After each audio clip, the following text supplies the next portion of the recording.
punto de vista en lo que es la distribución de riesgos. Y cada uno de estos contratos es lo que hace. La distribución de riesgos hacia el privado le va a permitir que aquellos riesgos como son los ambientales, los sociales, los geológicos, mientras menor riesgo tome en ese sentido el privado y mayor participación tenga el Estado, va a permitir la atracción de mejores capitales, capitales más baratos, capitales más competitivos, que van a financiar y van a hacer esta infraestructura, cualquiera de ellas, mucho más competitiva para que el público o el usuario tenga un mejor uso de esto.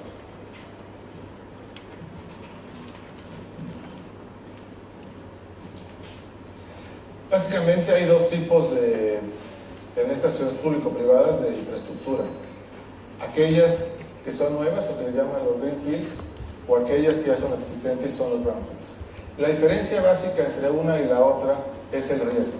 En los greenfields estamos viendo que no hay una infraestructura, que no hay un tráfico o no hay un servicio ya dado que reduzca el riesgo de su inversión. Por el otro lado, los brownfields que ya tienen un tráfico probado, que ya tienen todo un historial que le permita ser mucho más fácil su financiamiento. En este sentido, la parte que asume la iniciativa privada muchas veces es en base al diseño, a la construcción y o rehabilitación de la infraestructura ya existente, buscar el financiamiento más efectivo para el tipo de proyecto, también llevar a cabo actividades como son el mantenimiento y la operación.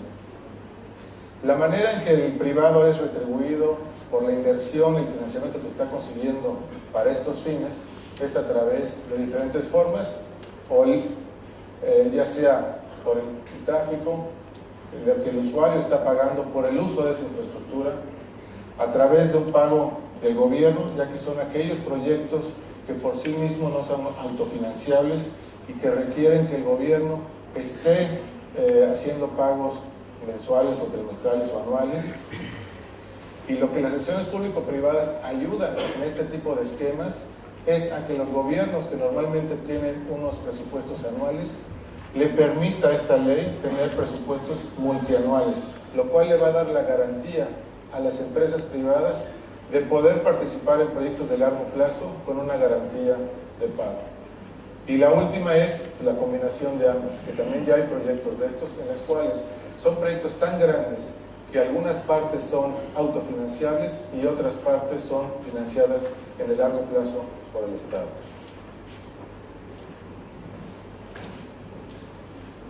En México, aun cuando las relaciones de acción público-privadas existen desde hace muchos años, recientemente, en el año 2012, fue publicada una nueva ley de acciones público-privadas, lo cual engloba las diferentes tipos de aplicaciones que se le habían dando a las concesiones, a los BOTs, a los PPPs, a los contratos de prestación de servicios. Y esta ley, que se publicó en el año 2012, regula este mecanismo tan importante para el desarrollo del país. Sin embargo, lo más importante que trae esta nueva ley es que introduce el concepto de las propuestas no solicitadas. ¿Qué quiere decir esto?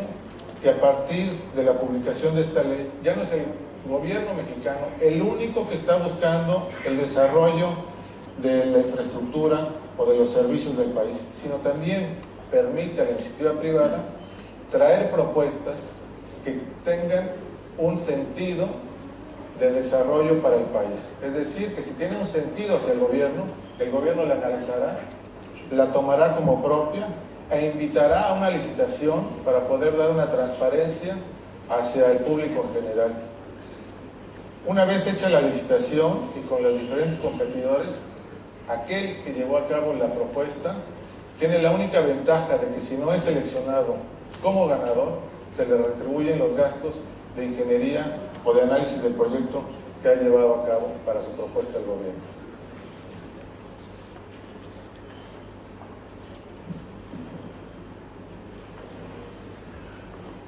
En el caso de ICA, somos una empresa que va a cumplir 67 años. Somos una empresa 100% mexicana, es una empresa pública desde hace más de 20 años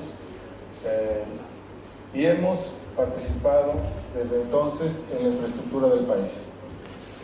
EICA ha podido crecer con las diferentes modalidades de contratación de México y es por ello que hemos sido partícipes de cada una de sus etapas, desde la obra pública, desde la obra de acciones público-privadas, obras con gobierno, en todos los diferentes sectores, como pueden ver en la pantalla, de la infraestructura. Nuestro éxito a través de los años siempre ha sido ir a la vanguardia en los modelos de contratación que mejor convengan al país o a la región. De tal manera que una empresa que nació como una empresa de infraestructura, hoy se ha convertido en una empresa de infraestructura de concesiones, con un equipo sólido en el financiamiento de los proyectos y en la estructuración de ellos, que hoy en día es la parte que se vuelve más importante para estas nuevas leyes de acciones público-privadas, la estructuración de proyectos rentables en beneficio de las partes involucradas. Este es nuestro portafolio de proyectos en ICA. Participamos en el sector aeroportuario, con 13 aeropuertos en México, 11 autopistas concesionadas, un puerto, 4 proyectos de agua y 2 prisiones. En el tiempo, ¿cómo hemos podido ir participando? Lo que les decía, ICA ha sido pionero en el desarrollo de estos esquemas, desde los orígenes, desde la primera privatización carretera, después en ferrocarriles, aeropuertos, y como hemos ido estructurando nuestro portafolio de concesiones. Sin embargo, nuestro modelo como iniciativa privada es estructurar proyectos que sean obviamente rentables y que tengan un beneficio público-privado, de tal manera que estos vayan madurando en el tiempo.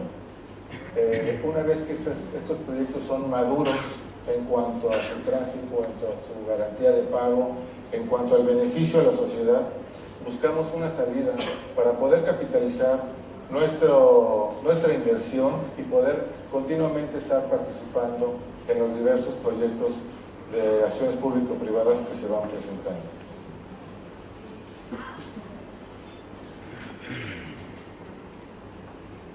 Voy a la última para poder comentar con ustedes cuáles son los beneficios que nosotros vemos en todos los ámbitos, ¿no? Y por qué decía yo que las acciones público-privadas son el modelo más efectivo para poder desarrollar la infraestructura de un país, ¿no? En cuanto a la parte social, vemos que maximiza la calidad de los servicios de los usuarios, ya sea, como lo mencionaba, la infraestructura que no existe o infraestructura existente.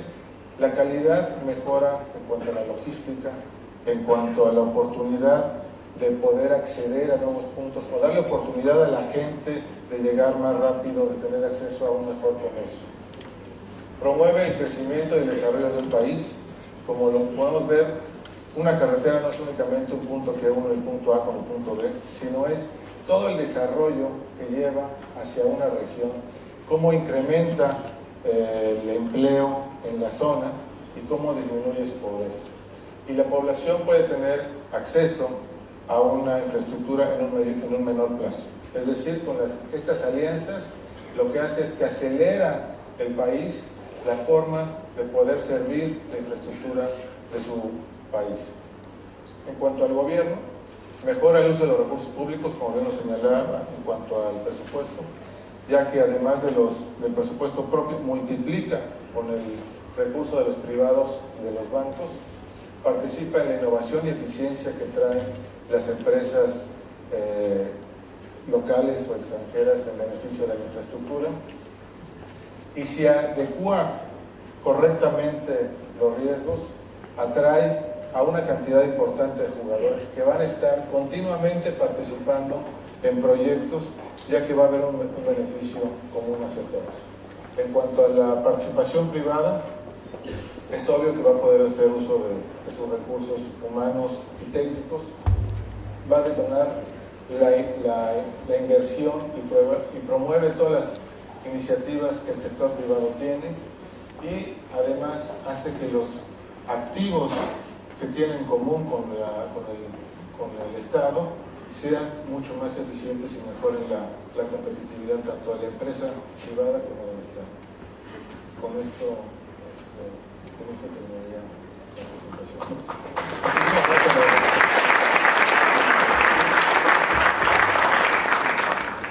Muchas gracias.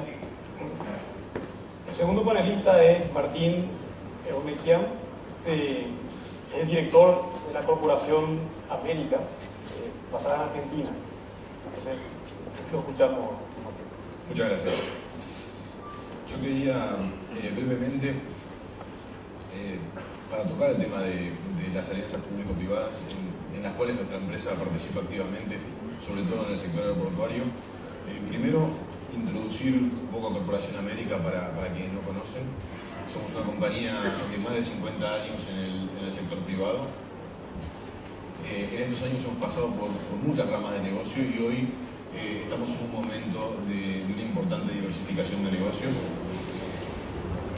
El sector aeroportuario es todavía nuestro sector de cabecera, pero participamos también en los sectores de energía, con los sectores de exploración y producción de petróleo, generación de energía eléctrica, eólica y de biomasa, en los sectores de agroindustrias, con producción agropecuaria y procesos agroindustriales como vinificación y procesos de algodón.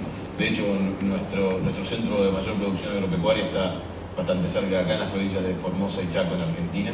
Asimismo como en Marruecos, en Italia y en Armenia, donde también el grupo desarrolla este sector.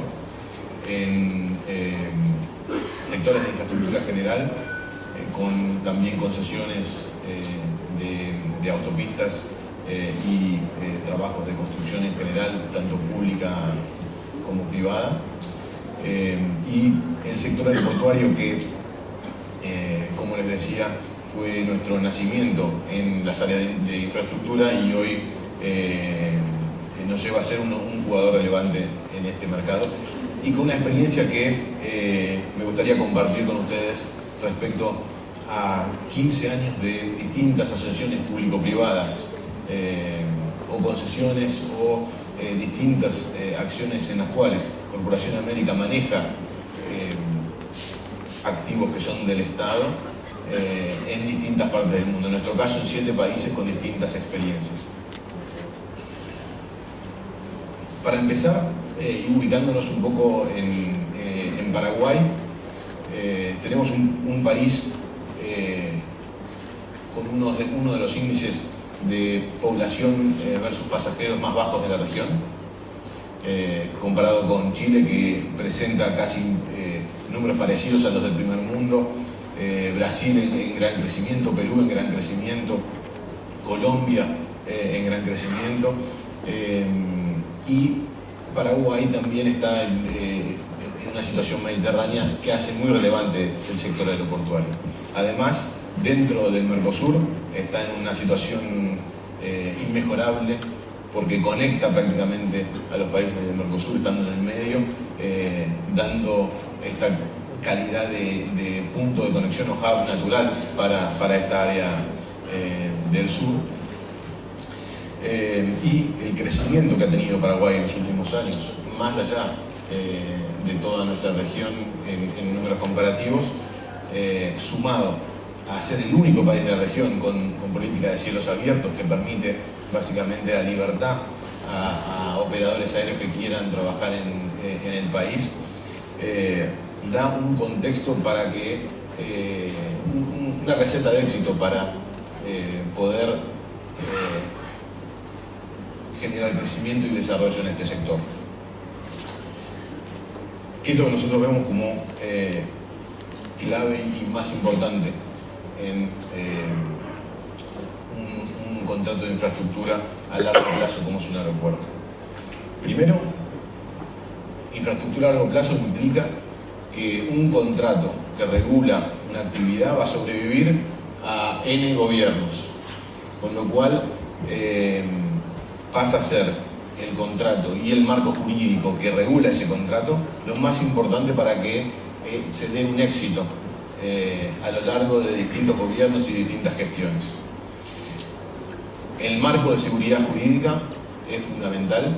Los contratos de infraestructura a largo plazo requieren de mucho capital al inicio y un periodo de repago largo, con lo cual el financiamiento por fuentes externas más allá del proyecto es fundamental.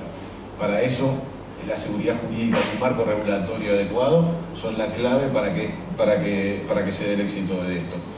Y el hecho de que Paraguay haya dado un paso respecto a entrar al mercado de deuda internacional abre una ventana o una puerta a que todos estos proyectos tengan una comparativa y puedan también viabilizarse.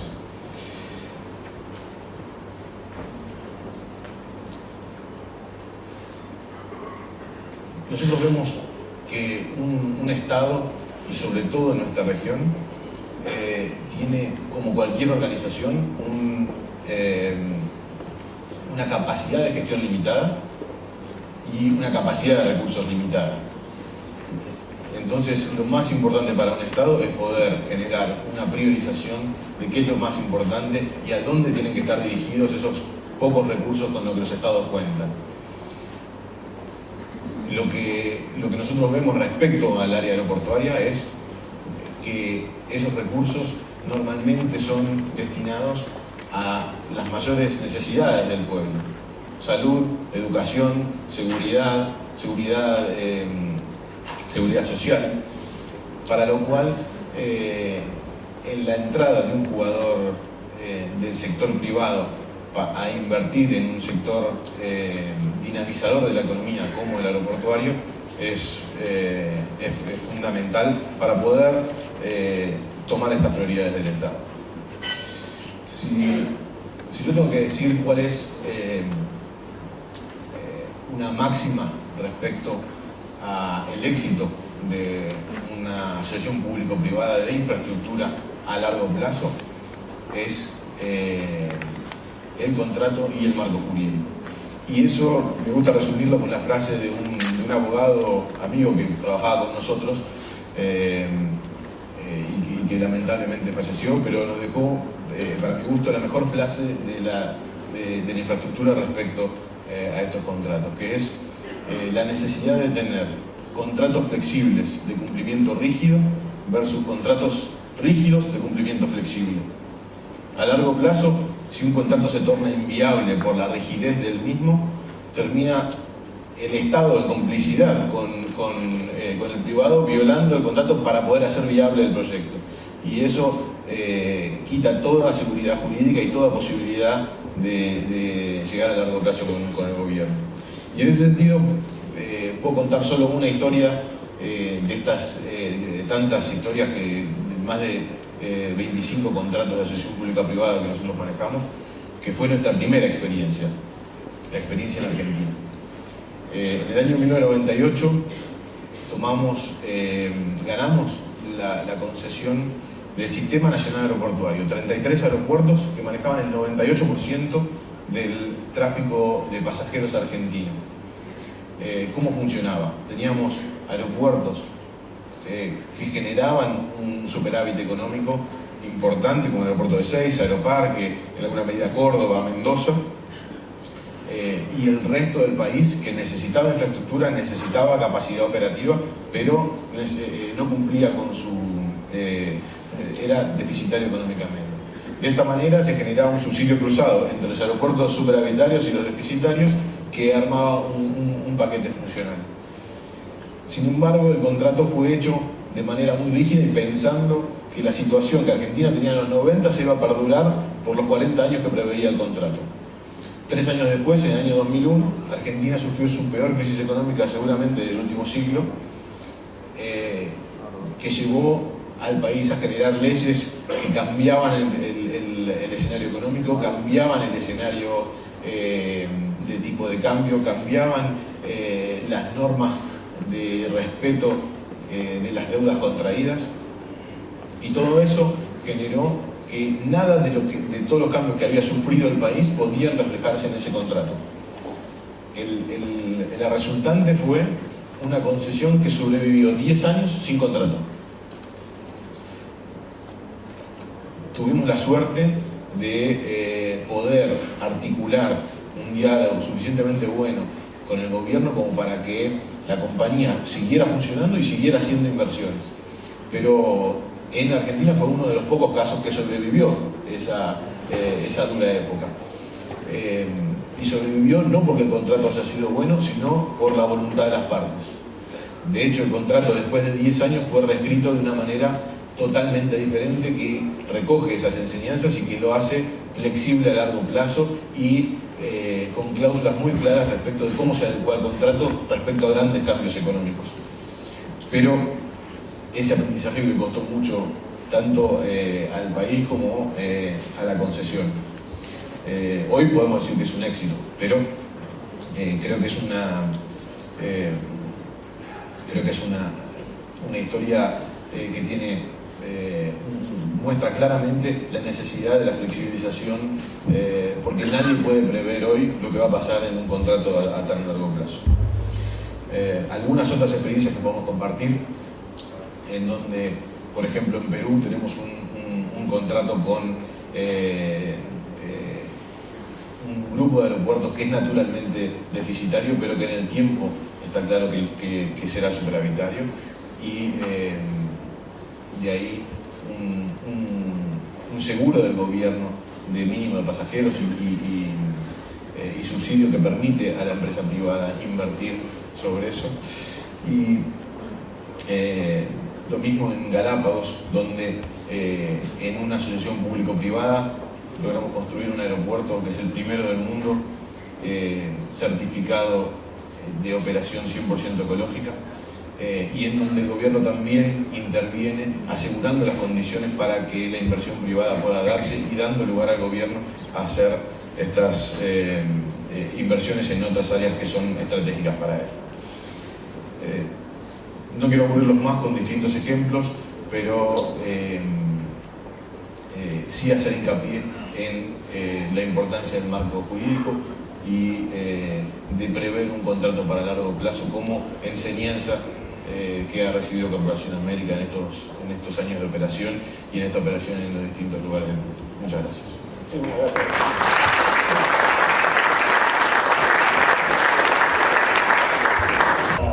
Tercera y última presentación del panel con el ministro Leite, ministro de Comercio de Paraguay. Muy bien, muy buenos días. Creo que hablar de alianzas pública-privada y crecimiento económico es medio obvio. Yo creo que las contribuciones empíricas encuentran un efecto positivo entre las inversiones y el crecimiento económico. Así también toda la teoría hemos revisado que no vamos a discutir lo obvio. Creo que sin inversión no hay crecimiento económico. Sin crecimiento económico los países fallan en su parte más sensible. Le fallamos a las poblaciones menos favorecidas. Entonces, quiero extraer acá un mensaje que dio en su momento el ex primer ministro de Singapur, Lee Kuan Yew, al respecto del ambiente que hoy tenemos. ¿Por qué las alianzas público-privadas? Si antes no había. Y dice el señor Lee, ningún sistema da buenos resultados eternamente. Al cambiar el entorno externo y al evolucionar las economías, las instituciones y políticas que daban buenos resultados pueden quedar anticuadas o incluso volverse disfuncionales. Los países se van adaptando paulatinamente a esos cambios en forma incremental, pero con el tiempo esos cambios incrementales no bastan y los países tienen que romper el molde y rehacerse, lo que constituye un proceso arduo pero esencial. Al decir de Einstein, si buscas resultados distintos, no hagas siempre lo mismo. Entonces está visto también que las estrategias nacionales abarcan un amplio espectro, pero las exitosas, sobre todo en nuestra región, son aquellas que tienen respaldo y condiciones para la inversión externa directa. Aquellas que internacionalizan sus empresas locales, aquellas que promocionan sus exportaciones y aquellas que apuestan decididamente por la innovación. Por lo tanto, no podemos sostener políticas sociales de reducción de desempleo o formalización o erradicación de la pobreza si las condiciones básicas para un despegue económico no son sostenibles.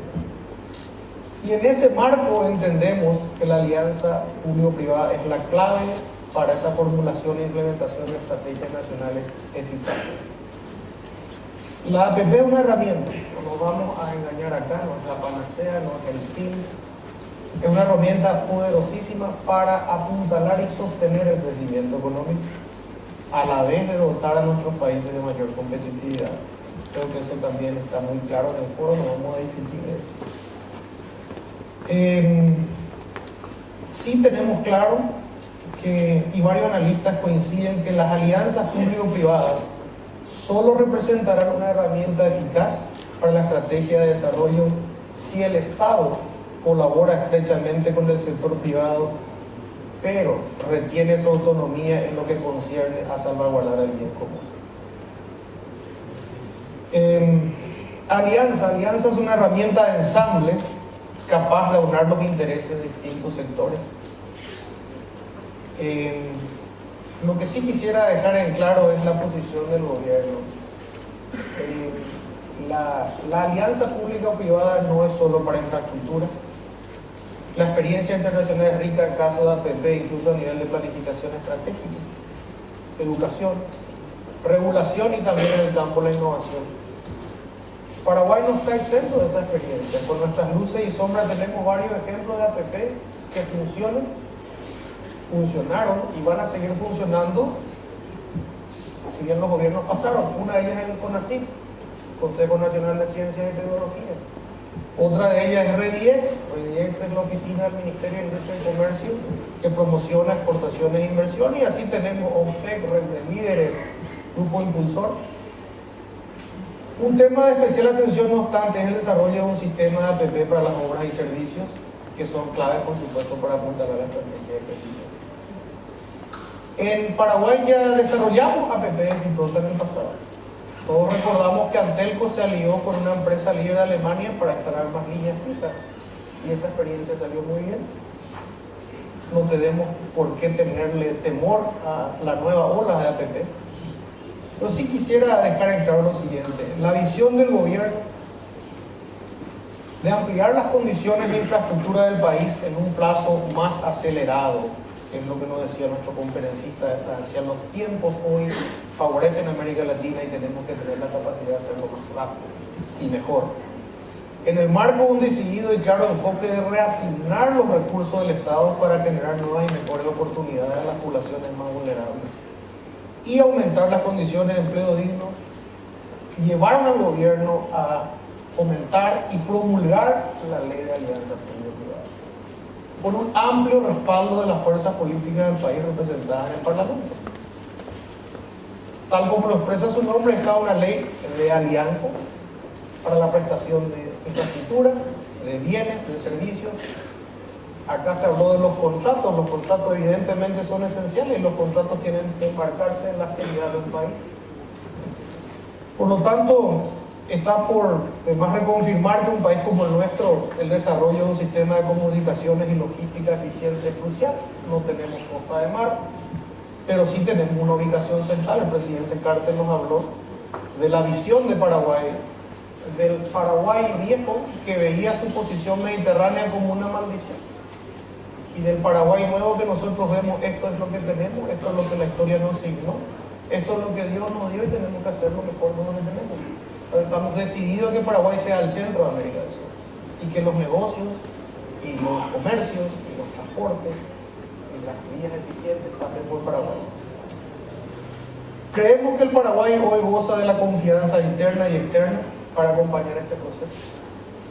Un proceso de crecimiento inclusivo que beneficiará a todos los paraguayos, empresarios y consumidores, industriales y productores del campo, empleados y emprendedores.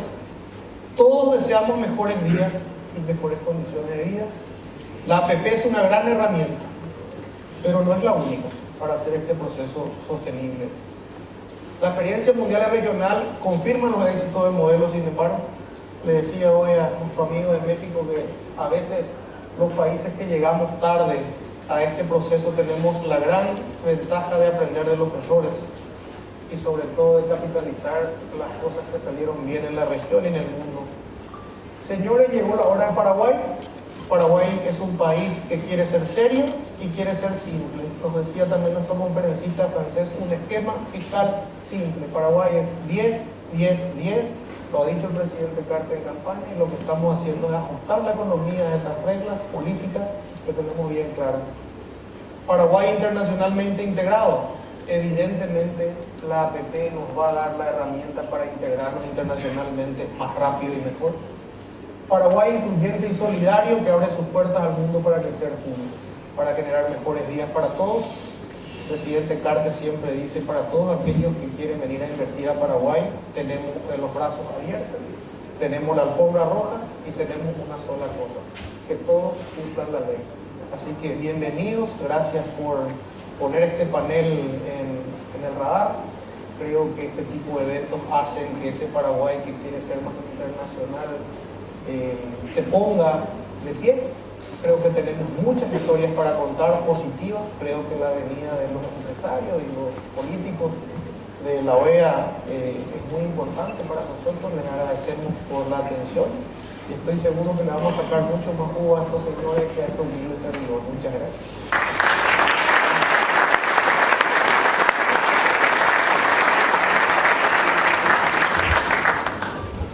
En los minutos que nos queda, abrimos una ronda de preguntas.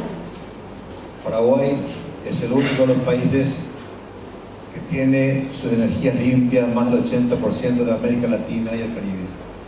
Hasta hoy todavía no lo hemos hecho nada. Estamos trabajando con el gobierno para que se hagan las primeras licitaciones internacionales. ¿Qué otra experiencia puede dejarnos el frente? Gracias.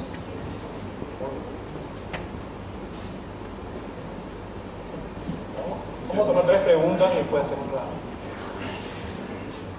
A los señores panelistas, especialmente a los que tienen más experiencia en el mundo, ¿hay alguna experiencia en una APP entre dos países diferentes y el sector privado?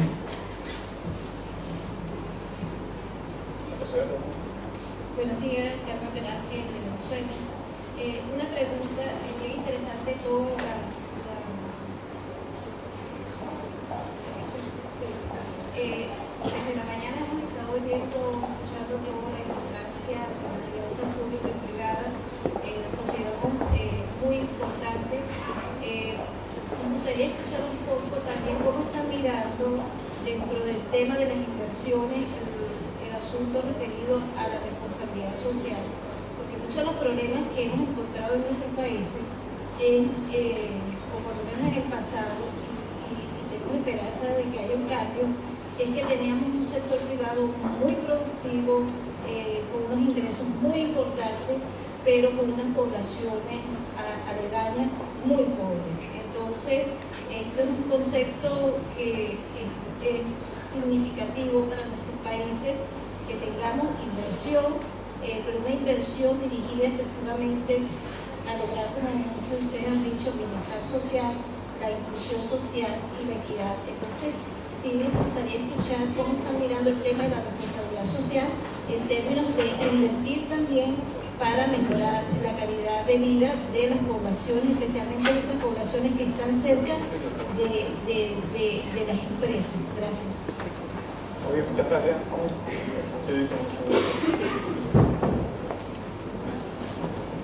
Empezamos con escucha.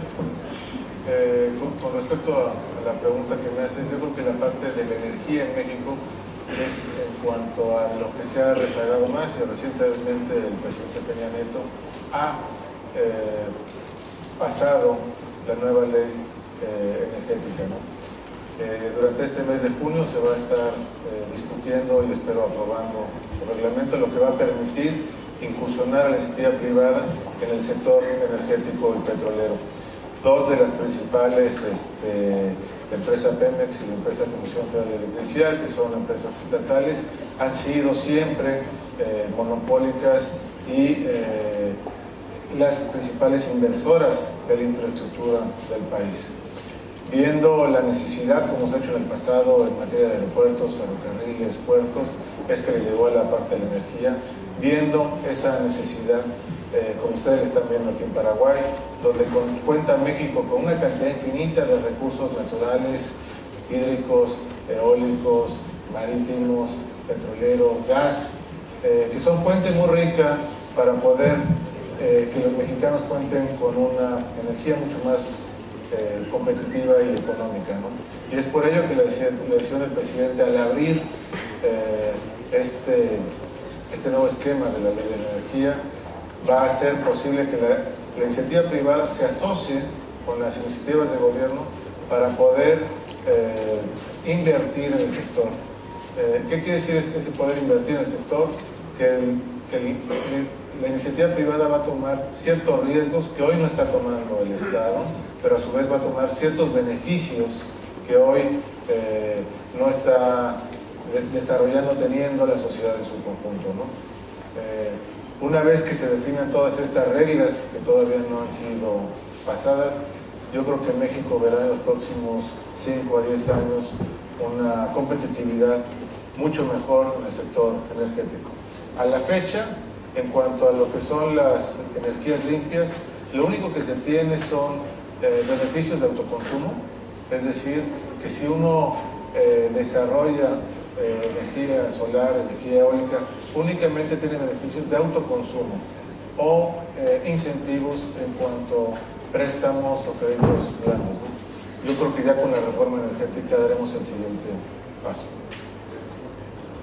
Paraíso con una vía férrea cuyo problema y mayor infraestructura necesaria es un túnel de baja altura en los Andes para unir justamente las vías férreas que ya existentes en ambos países. Para eso hay que hacer un túnel de 52 kilómetros para que el tren pueda cruzar libremente y no a alta altura como es hoy, que es totalmente poco confiable y cierra casi la mitad del año, está cerrado. Para eso, y en esta modalidad de iniciativa privada, Corporación América, tanto en Argentina como en Chile, propuso a ambos gobiernos, bajo esta ley, que los dos países tienen una ley similar al respecto, la generación de este proyecto. El resultado fue que tuvieron que adecuar la situación a la convivencia entre ambos países. Para eso, ambos países declararon válida y aceptada la iniciativa privada y lo que hicieron fue generar una entidad binacional para manejar el proyecto, porque al final no pueden ser dos los dueños de un proyecto y tiene que generarse una sola entidad. En este caso se hizo de esa manera, se generó una entidad binacional que es la que de alguna manera toma a su cargo los estudios del proyecto, lo aprueba y lo licita, y ahora estamos en esa fase. Los desafíos de eso es, al ser más de un país, estamos hablando de dos sistemas jurídicos diferentes que tienen que compatibilizarse, probablemente elegir un tercero para regular la situación, y dos realidades distintas. Argentina y Chile, como todos saben, tienen realidades económicas y políticas muy diferentes que hacen que haya que compatibilizar probablemente más que otras experiencias que nosotros investigamos para realizar esto en el primer mundo con países más similares entre Canadá y Estados Unidos, por ejemplo, o dentro de la Unión Europea. Las tasas de financiación de Chile no tienen nada que ver con las tasas de financiación de Argentina y así una sucesión de cosas que deben compatibilizarse. Pero la realidad es que esta entidad binacional existe y el proceso y el proyecto avanzan. Así que creo que ese es un buen ejemplo. Tenemos también otro ejemplo de un aeropuerto binacional entre Brasil y Uruguay, situado en Uruguay, pero justo en la frontera, que estamos promocionando y que también ambos países han declarado de interés, pero en este caso sería un aeropuerto que sirve a dos países, pero ubicado en un solo país, con lo cual es más fácil. Pero creo que si uno busca, hay muchos ejemplos que incluso acá en Paraguay pueden servir como Itaipú y Ciretá, ¿no? Porque al final son proyectos binacionales, públicos, pero que con la iniciativa privada en el medio seguramente podrían funcionar.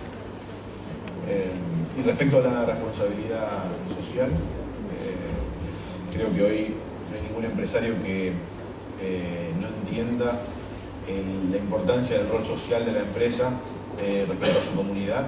Nosotros lo entendemos y tenemos no solo un balance en la empresa, sino un balance que refleja las actividades de responsabilidad social de Corporación América, que es bastante intenso, pero nada de eso creo que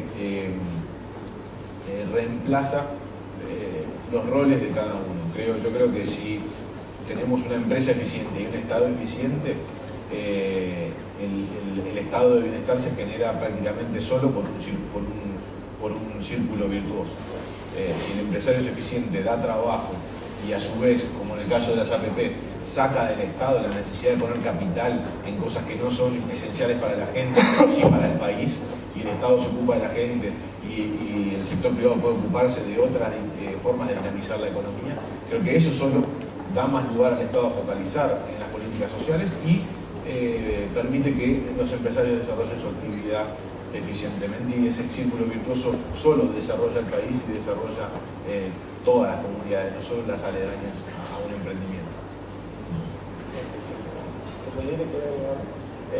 Quisiera agregar algo al respecto del tema de responsabilidad social empresarial. Creo que las empresas que no hayan comprendido, los empresarios que no hayan comprendido eso, son varias hoy. Esa es la realidad. A ver, en la medida que los recursos humanos sean el motor de nuestra innovación, de nuestro desarrollo, es más importante el bienestar de los recursos humanos y el bienestar del vecindario. Nosotros tenemos en Paraguay el gran desafío de que la macro botea la micro. Sí puedo hablar de lo que nosotros estamos haciendo y algunas experiencias exitosas en Paraguay. Ustedes probablemente, los paraguayos todos saben que el presidente Cartes en campaña ha enfatizado mucho el modelo de una población muy marginal que existe en el departamento central, en San Lorenzo, donde una empresa se instaló, creó 1.200 puestos de trabajo y se volvió uno de los lugares más seguros de Paraguay. O sea que existe una alta correlación entre el trabajo digno y la paz social, por ejemplo. Nosotros estamos involucrados en que el Estado paraguayo, que tiene unas compras anuales de más de 2.000 millones de dólares, cifras muy pequeñas para México y también para Argentina, pero para Paraguay son significativas, casi el 10% del Producto Interno Bruto. Este gobierno ha dictado un decreto que rompió los moldes. El ministro Molina fue el artífice ideólogo de eso, el decreto 1056. Hoy la merienda escolar de una parte del departamento de Misiones proviene solamente de pequeñas empresas que antes no podían vender al Estado.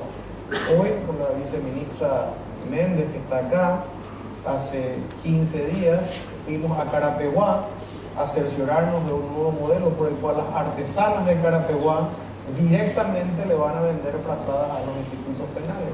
El efecto que tienen las comunidades, ese tipo de responsabilidades del gobierno, como decía el señor Nequian, el gobierno, el Estado tiene responsabilidad de que todos puedan participar, siempre y cuando ese producto sea de mejor o igual calidad y de mejor o igual precio.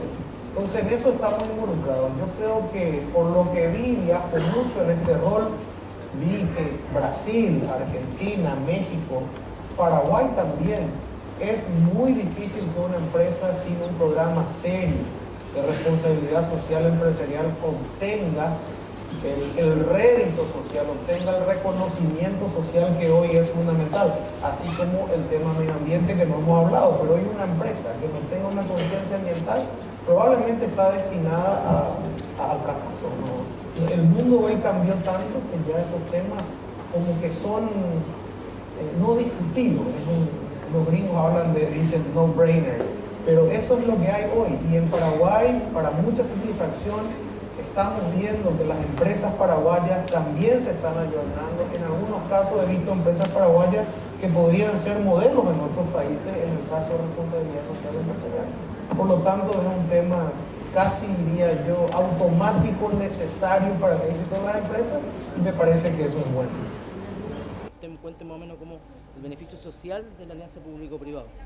Bueno, muchísimas gracias, muy buenos días a todos.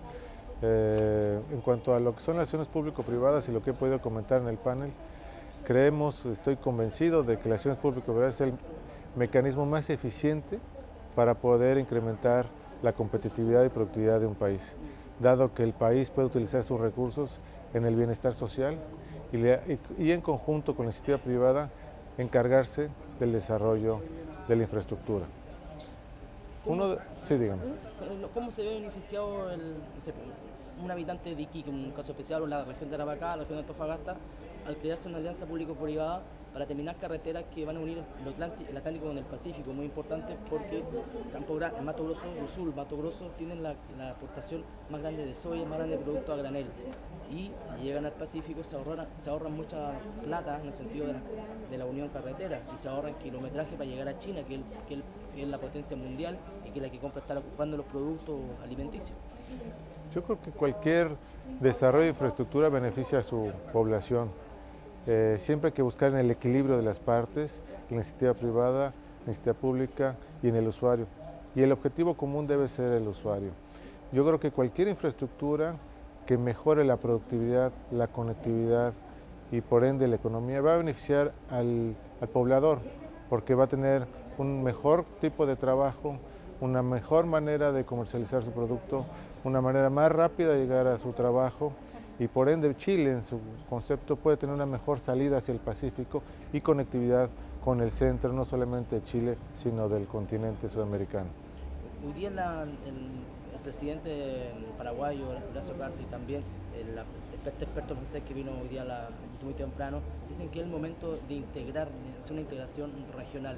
En ese sentido es importante que finalmente se termine esta integración que va a beneficiar a Brasil, a Paraguay, a Bolivia, Argentina, Uruguay, que es el corazón de Sudamérica, para tener una salida por el Pacífico para el Asia.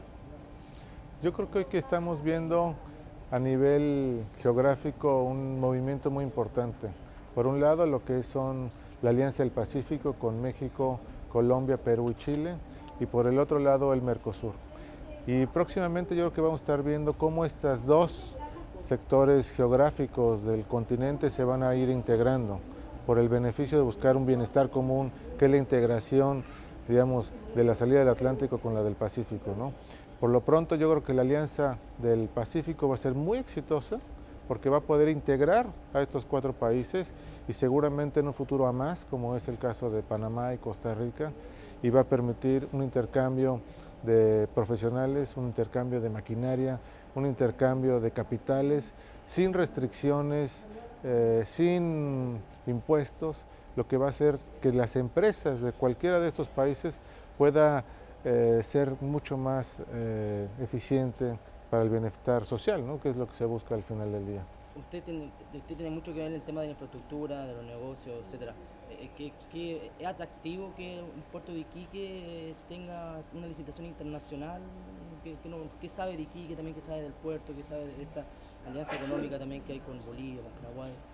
Yo creo que la parte del puerto de Iquique es fundamental, ¿no? O sea, cualquier salida con el Pacífico, con uno de sus principales clientes comerciales como lo es China o Asia en su conjunto, pues le va a dar un mayor beneficio. Es una salida muy importante para los minerales de Chile y de la región y es una forma de un comercio mucho más efectivo, ¿no? Que sea esto a través de una licitación internacional le da una mayor transparencia, le da una forma más segura de atraer a las mejores empresas y a tener acceso a capitales mucho más competitivos. Si Brasil conquista el Pacífico, ¿se pasaría a convertir en una de las 3 potencias mundiales económicas? Yo creo que no sé si suceda eso. Yo creo que lo que estaba comentando es ese nuevo contexto geográfico de alianzas que estamos viendo, porque todo el mundo está viendo la mejor manera de poder traer un beneficio social hacia su país. Y en este contexto geográfico, todos están buscando la forma de conectar más rápido el Atlántico con el Pacífico. Es por ello que estamos viendo la construcción del segundo canal de Panamá, el interés de Nicaragua de desarrollar un nuevo canal, el interés de México de desarrollar un ferrocarril transísmico, el gas entre la región del sur, la energía es otro concepto que también se está conectando. Entonces todos estos factores van a hacer que los productos básicos como es el transporte, como es la energía, puedan bajar sus precios y hacer que el consumidor final sea el mejor beneficiario, ¿no? Por último, vivimos en un mundo bien globalizado donde la gente quizá también está muy metida en internet, metida en la tele. La gente no entiende, no tiene una conciencia respecto al beneficio social que tienen para ellos esta alianza público-privada para el crecimiento también de las regiones, de los países, etc. Yo creo que la gente hoy en día entiende lo que recibe y lo que ve, ¿no? Entonces, poder en el contexto de las acciones público-privadas, estas alianzas, generar mejores empleos de mejor calidad, pues la gente puede recibir un mejor ingreso para tener una calidad de vida mejor, tener ciudades más seguras, vivir en un contexto de un medio ambiente mucho más digno, con una calidad de agua mucho mejor. Pues yo creo que si cada una de las partes hace su trabajo y encuentra este equilibrio, vamos a tener un contexto social que va a permitir a muchas regiones del continente americano salir de esta pobreza, ¿no?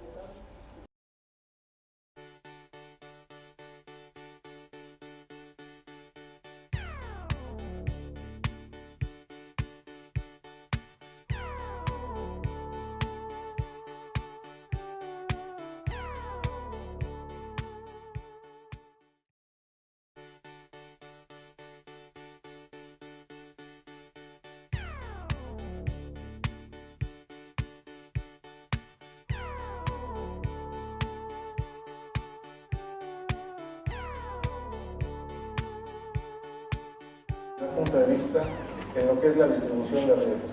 Y cada uno de estos contratos es lo que hace. La distribución de riesgos hacia el privado le va a permitir que aquellos riesgos como son los ambientales, los sociales, los geológicos, mientras menor riesgo tome en ese sentido el privado y mayor participación tenga el Estado, va a permitir la atracción de mejores capitales más baratos, capitales más competitivos, que van a financiar y van a hacer esta infraestructura, cualquiera de ellas, mucho más competitiva para que el público o el usuario tenga un mejor uso de esto.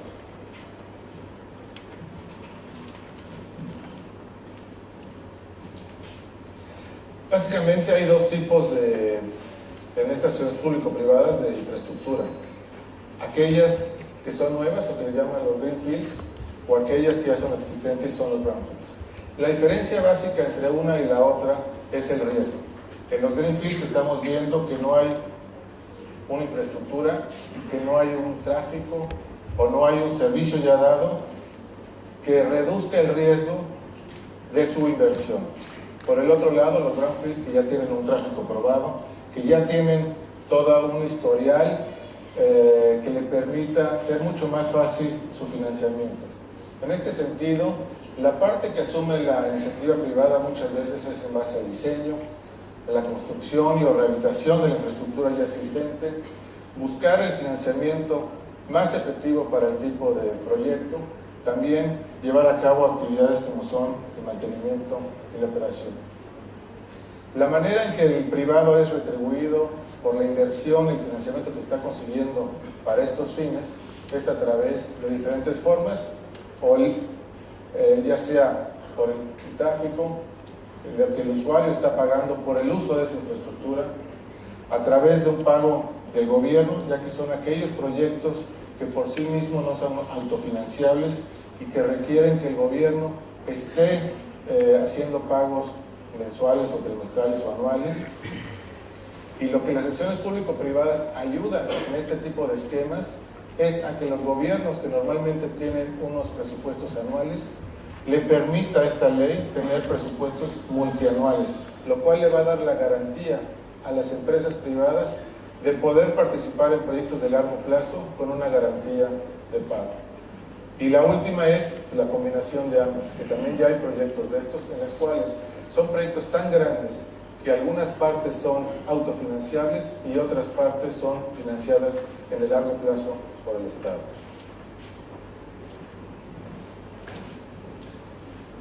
En México, aun cuando las relaciones de acción público-privadas existen desde hace muchos años, recientemente, en el año 2012, fue publicada una nueva ley de acciones público-privadas, lo cual engloba las diferentes tipos de aplicaciones que se le habían dando a las concesiones, a los BOTs, a los PPPs, a los contratos de prestación de servicios. Y esta ley que se publicó en el año 2012, para poder capitalizar nuestra inversión y poder continuamente estar participando en los diversos proyectos de acciones público-privadas que se van presentando.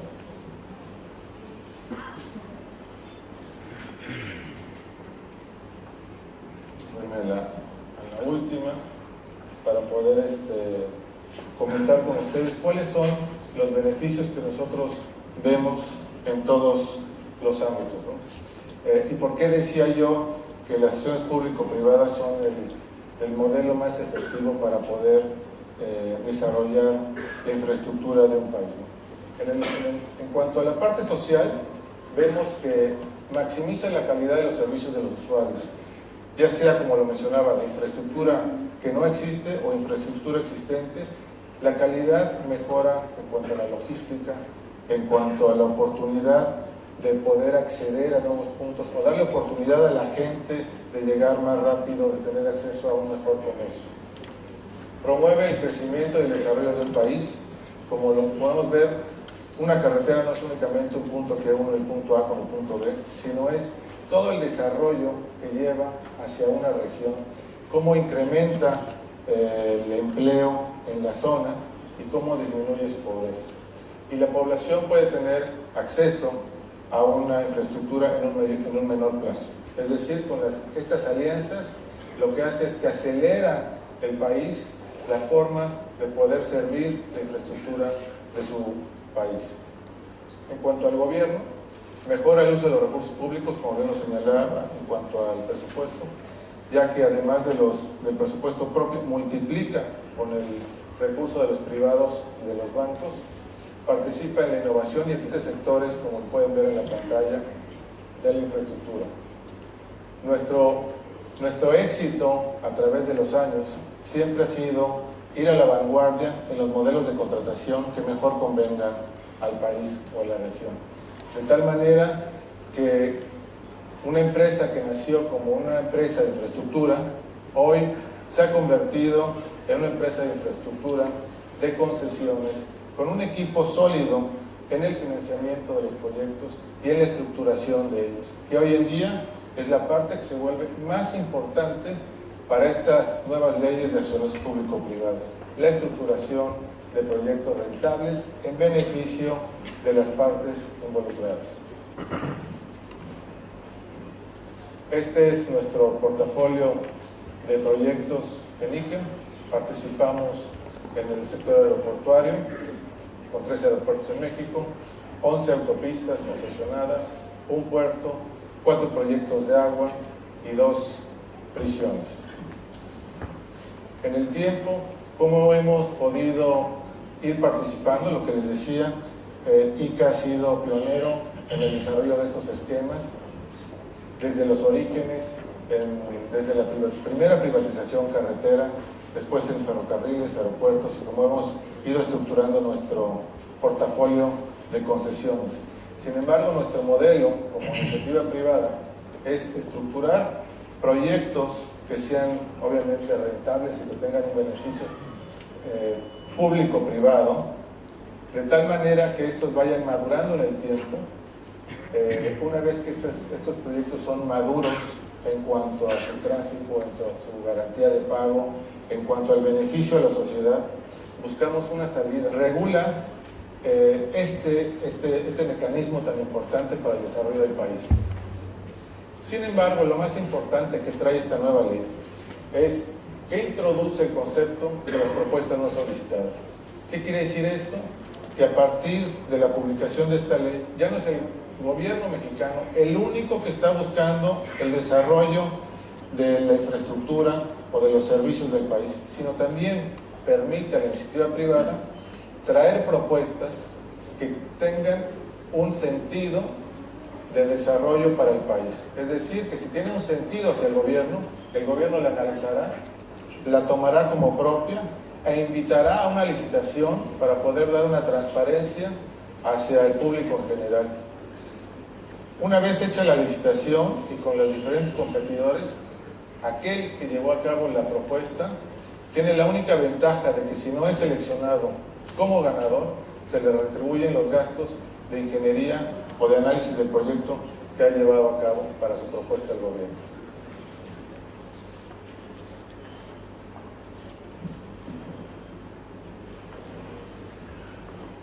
En el caso de ICA, somos una empresa que va a cumplir 67 años.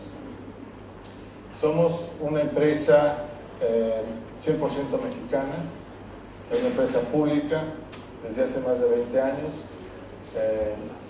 y hemos participado desde entonces en la infraestructura del país. ICA ha podido crecer con las diferentes modalidades de contratación de México y es por ello que hemos sido partícipes de cada una de sus etapas, desde la obra pública, desde la obra de acciones público-privadas, obras con gobierno, en todos los diferentes